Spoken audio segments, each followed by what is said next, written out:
নমস্কাৰ ফ্ৰেণ্ডসকল job latest হাছানী YouTube চেনেললৈ সকলোকে স্বাগতম জনালোঁ। তো ফ্ৰেণ্ডসকল আসাম পুলিচৰ ওপৰত আমি কেইটামান গুৰুত্বপূৰ্ণ কথা আলোচনা কৰিম। চ' আপোনালোকে এডমিট কাৰ্ডখন কেতিয়া পাব, তাৰপিছত আপোনালোকৰ যিখিনি প্লেগ্ৰাউণ্ড অৰ্থাৎ ফিল্ডবিলাকৰ কাম কৰি আছে মানে ঠিক ঠাক কৰি আছে। চ' আৰু আমাৰ মাননীয় মুখ্যমন্ত্ৰী কি ক'লে, চ' আমি এইটো ভিডিঅ'ত আপোনালোকক ভিডিঅ' ক্লিপটো আমি আপোনালোকক দেখুৱাম, গতিকে ভিডিঅ'টো আৰম্ভৰ পৰা শেষলৈকে চাব। তো ফ্ৰেণ্ডসকল আমাৰ কিছুমান অসমৰ ইউটিউবাৰে চ' কিছুমান ভিডিঅ' বনাইছে মানে ফিল্ডৰ ওপৰত। চ' ইতিমধ্যে ফিল্ডবিলাক ঠিক ঠাক কৰি আছে। চ' গতিকে অতি সোনকালে আপোনালোকৰ অসম পুলিচৰ এডমিট কাৰ্ড দিয়া হ'ব।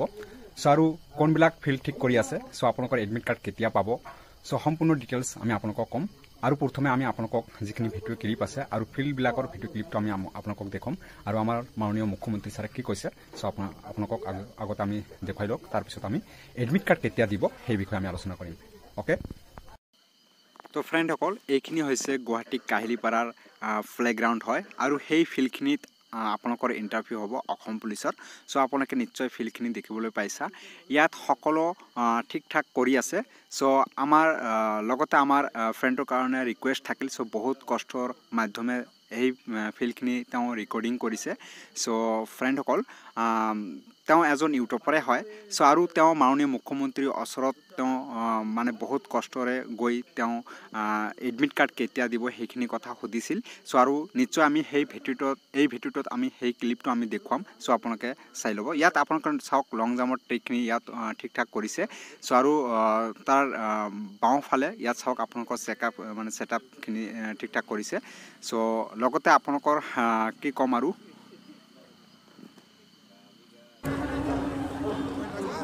কোনটো লাগে এমি কৰিবি তই না এমিটো আসাম এটা পুলিচ সোমাবি ৰাতিপুৱা দৌৰি আছো এডমিট অলপ দেৰি কৰি দিম যাতে প্ৰেক্টিচ নহ'লে আকৌ বেলেগ।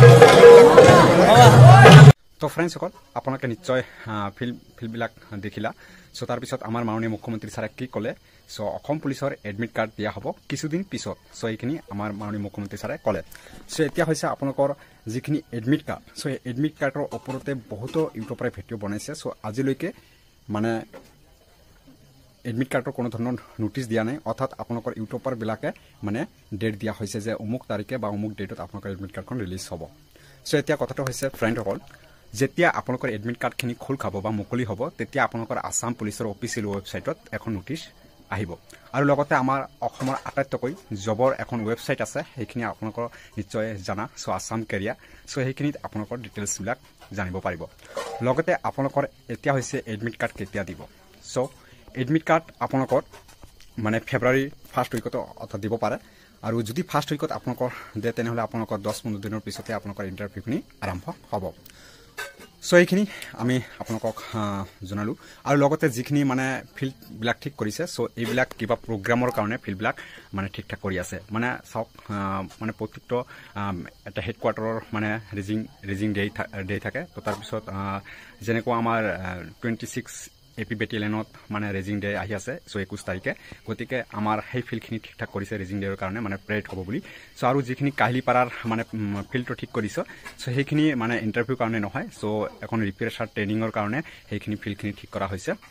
চ' গতিকে এতিয়ালৈকে কোনো ধৰণৰ এডমিট কাৰ্ডৰ ডেট অহা নাই বা এডমিট কাৰ্ড এতিয়া নিদে। চ' আপোনালোকৰ ফেব্ৰুৱাৰী মাহতে আপোনালোকে গম পাব।